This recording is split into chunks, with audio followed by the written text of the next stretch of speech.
You're listening to the Balanced Educator Podcast, episode number 30. Welcome to the Balanced Educator.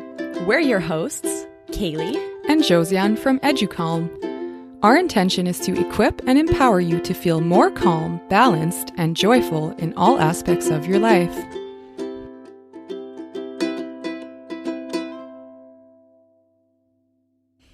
Hello there, and welcome to the Balanced Educator Podcast. If you're new to the show, welcome, welcome, welcome. We're so excited to have you here, and we invite you to subscribe so that you can get our episodes every Monday when they come out. If you have been binge listening, we've heard a few teachers have been binge listening this summer to the show, so welcome back. And if you come back every week, hello again. Thanks for being here and sharing your time with us. So this week on the show, we are talking about something that is a hot topic for teachers, and that is classroom management. And a difficult topic. Yes. I think towards the end of the summer, as we're moving back into beginning to think about the school year, classroom management is really at top of mind and top of anxiety levels. It was mine. Yeah. For sure. It's about this time that you start getting those nightmares. The back to school nightmares, right? Where you dream that you're late for class and then you arrive and like nothing is going right. I don't know. I always had those. Or that I slept through my alarm. I would have that Yeah. I always had dreams where I couldn't find my classroom. It was like I was in a new school and I didn't know where my classroom was and no one would tell me. And anyway, hopefully you guys aren't having the nightmares. But if you are, hopefully this episode is going to help to calm the nerves. So we're going to really talk about classroom management, but looking at it from a new perspective, really dissecting what is classroom management and what are we actually trying to do with this management system we're creating for our classroom. All right. So before we dive into the episode, we have another resource in addition to this episode that's really going to help you to prepare for the school year, really help you to organize your thoughts and your plans to have the best year yet. So our online workshop is called Teachers Say Goodbye to Meltdowns, Say Hello to Self-Regulation. We're going to be teaching you 5 steps to starting a mindfulness practice in your classroom with success. So you can register for our online workshop. We have 3 times to choose from by going to www.educalm.com/workshop. So EduCalm is spelled EduCalme. So we hope to see you on our free workshop. Let's get started. All right. Okay, so Kaylee, what is classroom management? So traditionally, and I know when we were in university, we talked about classroom management as a set of systems and routines that we would use in the classroom to help things run smoothly. And generally, when we talk about classroom management, we're talking about how to make sure that kids stay in line, that they're doing what we want them to do when we want them to do it, and the goal for this is to help the day run smoother, right?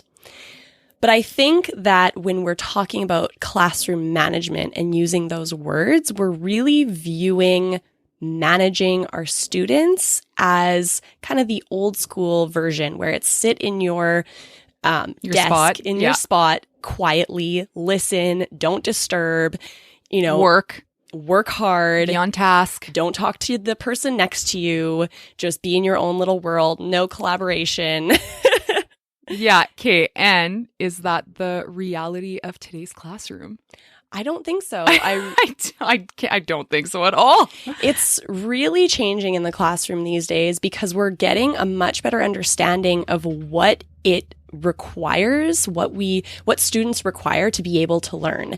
And we're learning that them just sitting still and listening or looking like they're listening doesn't mean that they're actually learning. And to get our students to learn, they have to really be motivated to learn. They need to engage. Yeah. They need to participate in their learning. They need to be in a mental state where their brain isn't stressed out and is prepared to actually learn. So it really kind of flips the idea of what are we actually trying to accomplish with our classroom management? And what do you think that is, Joe? And also, do you think that's even the right terminology anymore? I don't think so. And, we talked about this a little bit and we're like, what would we call it instead that would help us to see it in a new way? And we haven't come up with a term, but we kind of went back to the idea of self-regulation, right? And also self-awareness. It's like, how can we teach students to self-regulate? Exactly. Rather than us trying to manage them. Our dogs are playing in the background. It's just throwing me off. Oh my God. They are having a grand old time. We are recording at the cabin today and they are just loving life. Okay. Anyway, back on topic. How can, instead of us as teachers manage them, oh, the dogs, how can we get them to manage themselves? Exactly. And it really brings us to that question of the extrinsic motivation versus intrinsic motivation. Can you explain what that means? Yeah. So extrinsic motivation would be like, I, as the student, want to do what you say because of the either rewards or punishments that you are offering to me. So if I do what you tell me to do, I get rewarded in some way. If I don't, I get punished in some way. So my motivation to do the thing isn't because I care about doing the thing. It's because I care about what you're going to reward me or punish me with. Whereas intrinsic motivation is I just want to do the thing because I see that it's valuable to me. I get the reward, but from the feelings I get in myself for doing the thing. So we really want to move away from the extrinsic motivations because we want our students to be self-guided learners. We want them to understand the value of the things that we're asking them to do so that they want to do it themselves. So instead of us having to manage them and say, do this, do that, do it in this way, we want them to understand the value of what we're asking them to do, so that they just want to do it themselves and they are motivated themselves to do it. So, Joe, how do you think that we can do this in our classroom? How can we find ways to teach the values to our students rather than just telling them to do something because we said so? I think that we need to get our students to start reflecting on their own motives and on their own values and on how they are presenting themselves to the world. Yeah. And how would we go about doing that in our classroom? I honestly think through discussion, through asking our students questions, I've talked about this in past episodes where I always did a morning meeting in my classroom, like every single day or almost every single day, which a lot of people might think is a waste of time, but it was the perfect time to chat about self-reflection and how things are going in the classroom and to develop compassion for others, for ourselves first, and then for the others in the classroom. Yeah. I think it's so important that we teach our kids how to know themselves, because even if you look like in your own life, say, for example, there's like a habit that you're trying to create, right? And it's just not sticking. Maybe the question is, well, am I even really motivated to do this thing? Like, is it actually important to me? And if you can dissect whether it's important or not, or find ways to make it important, like if, say, for example, you want to exercise more, like, why do you want to exercise more? If you don't know why, if it's because you have an extrinsic motivation, someone is saying you should exercise more, you won't be motivated. Exactly. And it's going to be a struggle, and you're going to need someone else to motivate you, or you're going to need something else to motivate you. But if you can sit and reflect and be self-aware and recognize like, okay, well, I want to exercise because it actually makes me feel really good. So if that's your motivation, well, I know that if I do this, it'll make me feel good, then you're a lot more likely to do that. So if we can give our students the chance to reflect on why the things we do in the classroom would be important to them in their lives, it's really going to help them to be motivated to do it. And then we have to do less management and more guidance and support, and supporting them in these goals that they've set for themselves, rather than telling them you have to reach the goals I've set for you. Yeah, actually, that's also in our EduCalm classroom subscription. We have 2 growth mindset modules. And within those modules, those are questions that we ask, like goal setting, and that it comes from them. And then we ask questions to get them to self-reflect based on their goals that they chose. Yeah. So super, super helpful. And those were things that we actually did in our own classroom that we adapted for EduCalm Classroom. So yeah, things that we've tested and tried in our own classroom with our students that really worked for us. So we're so excited to share that with you guys. So if you want to check out EduCalm Classroom, which is our ready-to-use guided mindfulness practices, complete with lesson plans, audio guided mindfulness practices, printables, student reflection booklets, like it's literally ready to go. You don't have to do anything, no prep required. Go to www.educalm.com/classroom. So that's EDUCALME/classroom. Okay, so we talked about discussion, self-reflection. Now, what's the second piece to this? So in our experience, the absolute best tool for this classroom management was a guided mindfulness practice in our classroom with our students, because when you're practicing mindfulness, you are learning to understand yourself. You're learning to recognize how you're feeling and how you react to those feelings. You're learning to recognize what are your emotions and how you can regulate those emotions on your own. You are learning what are your likes and what your dislikes. You're just learning about yourself and understanding yourself, creating compassion for yourself. And as you create compassion for yourself, when you are compassionate, you're more compassionate towards others. And we all know that a big piece of classroom management is dealing with the interpersonal relationships between our students, especially in the younger grades. Yeah, and you said earlier something that I found so interesting. You said, hurt people hurt people. Exactly. And I'm not sure where I originally heard that, but it's just one of those sayings that really sticks with me. So when I encounter someone that has a sort of difficult personality or seems to be trying to get a rise out of me or hurt me, it just reminds me that they're doing that because they're feeling bad. It isn't about me. It's about how they're feeling. So in our classroom management piece, we're often thinking about the students that have that we need to manage a lot, right? That we really need to spend a lot of our time and energy helping them make good decisions and helping them to stay on task and all those things. So if we can remember that the reason that they're acting out is because they have a need within themselves to develop more compassion for themselves. When they're compassionate for themselves and they learn to love themselves, they become a lot more compassionate towards others and caring towards others and kind towards others. People that love themselves shine love on others.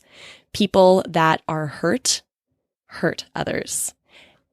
The emotions that you feel within are what you share without. And also why teachers, we need to be there for those students that are hurting, right? They're the ones who need the most love. And maybe they're acting out because they're not getting it, getting that love or that attention that they need at home. or whatever it is, the reason, but those are the students that we need to give the most love to, even though it seems often like they're hurting us, right? Yeah, exactly. And we feel that those are the kids that need the most discipline. But if we can look at it in a new route, a new way, that these aren't bad kids. They're just kids that are seeking something and don't know how to get what they're looking for in a productive way. And as we teach them mindfulness, we're teaching them the skills of self-regulation, of self-awareness. So they recognize, oh, I'm feeling off today. I'm feeling grumpy today. Maybe I don't act out because that's not going to get me what I want, but maybe I, reach out. And that's going to help me to get what I want. It's super important to teach them these things when they're already calm. So that's why starting every single day with a mindfulness practice and then maybe a discussion when everybody's feeling really calm is so important, so that when they are having those meltdowns, they can choose to react to respond a certain way. Exactly. And they've been learning every morning different strategies and tools for dealing with their difficult emotions. They have tools to breathe through them. They have tools of how to change what we're thinking. They have all this whole toolkit that are going to support them when they are going through those difficult times. And because we're giving those tools to our students, we're teaching them these skills, then throughout the day, we are so much less of a classroom manager, and we are more there to support and guide and coach. Exactly. And I love that word, coach. Right? Because if we can teach the values to our students, have them value the learning, it's not something that we have to try to motivate them to want to do. They'll want to do it. And we're there to coach them along the way when they encounter difficult situations. They'll have the intrinsic motivation. Exactly. So all this to say that classroom management, if we flip the switch and make it a proactive support to our students, a proactive teaching of life skills, that's going to translate into the classroom in a really great way. That's going to give them the vocabulary and tools and us the vocabulary and tools to support each other along the way. Now, it's not always going to be perfect, right? Of course not. Of course not. Yeah. Routines are still so important, and rules and guidelines, and we have to keep our kids safe, and we have to make sure that everything is running well. But if we can approach it instead of from a carrot or a stick, like you either get a reward or a punishment, and we change it into helping the child understand the value of standing in line. If we can help them to understand the value of being quiet in the hallway, like why that's important, rather than just do as I say, we can help them to understand why it's important. Then that really just switches things and makes our life so much easier. Yes, I was going to mention that. It's like not just their day I'm struggling with my words here. Their days will be easier, and so will ours as teachers. Exactly. And not every day is going to be perfect, and not every day is going to be easy, and that's not real life. But we can sort of switch our perception of what classroom management means to get an outcome that's more desirable for the students and for us. So, if you guys want to dive deeper into this, we are so excited to put on this online workshop.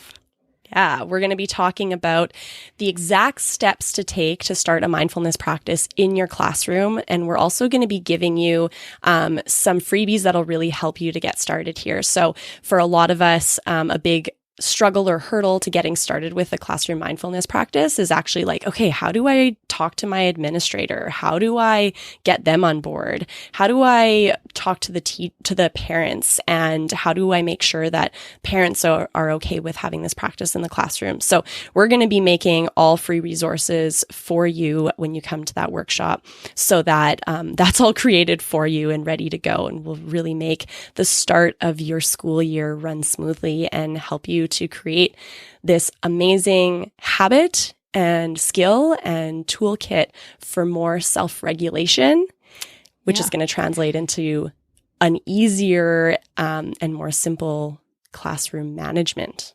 Yeah. The beginning of the year is a critical time to set the tone for the year. Exactly. The beginning of the year is all about creating our routines, right? And giving our students our expectations of what is the culture of our classroom? What are the routines? What are our values? What's important to us? How do we treat each other here? How do we learn? What does learning mean here? So yeah, we're super excited to just support you guys at the start of the school year, which can sometimes be super stressful.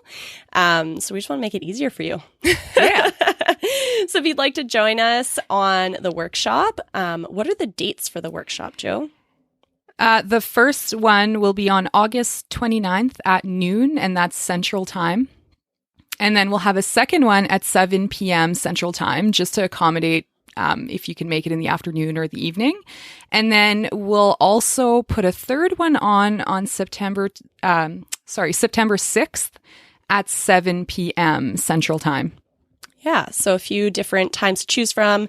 You'll probably, for most teachers in Manitoba and across Canada, you're kind of just getting started with your school year around that time. So it might be the week leading up to school, or it might be the first week of school. So you can have some flexibility in choosing what day works for you. It's a free workshop, so come on down and connect with us. You'll also have the chance to ask us questions at the end. So, if you have some burning questions about the start of the school year that you'd like to ask us, that will also be another opportunity for you to connect with us in a more in a live way, right? It's a live workshop. So where can they register? They can go to www.educalm.com/workshop. Now, if you loved this episode, if this was really helpful to you, then we encourage you to share it with someone that you think would benefit from it too. So we are coming at you guys with this free content every single week on our podcast. And what we would love is for you guys to help us reach the people that are going to benefit from the content we share. It's our big goal for over the next little while. Yeah. So we need your help. Yeah, we want to get into the ear of lots of educators to really support them to have the best year ever. So super easy to share any of our episodes. So from this episode right now, if you are listening from iTunes, you just have to press on that button that has 3 little dots on the bottom right-hand corner. Once you press on that, it gives you the option to share this episode. And then you can just share it as a text message, as an email, as a Facebook message. You can share it in lots of different ways with anyone that you think would benefit. And we appreciate that so much. And we appreciate you so much. Yeah. Thank you for being here. Yes, we love sharing this time with you. And we hope that you're enjoying this last chunk of your summer break and starting to get excited for the beginning of the year. And what are we up to this week?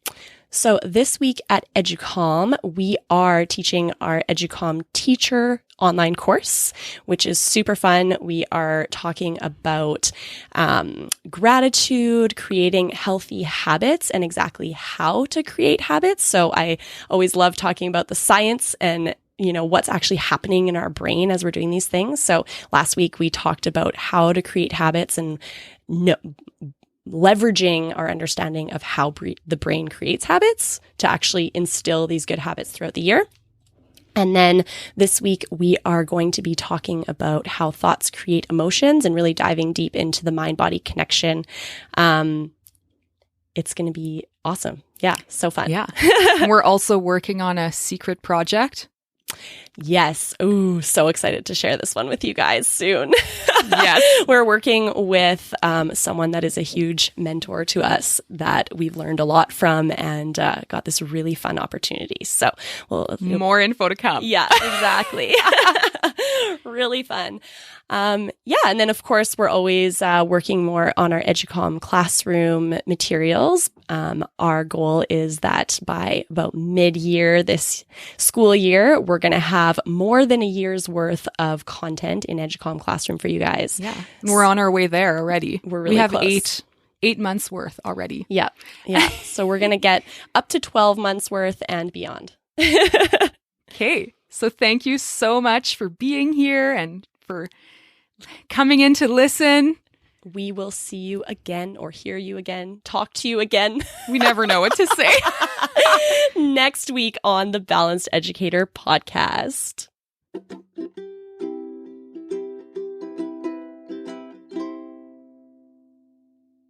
Hey there, Balanced Educator. We appreciate you and the work that you're doing in the world. We are here to support you, so we've created a free resource library for you to use anytime you want. Resources for mindfulness for you and your kiddos at home or in the classroom. You can get these free resources by going to www.educalm.com/The Balanced Educator. Again, that's www.educalm, that's spelled educalme.com/The Balanced Educator. Thank you for being a part of our EduCalm community.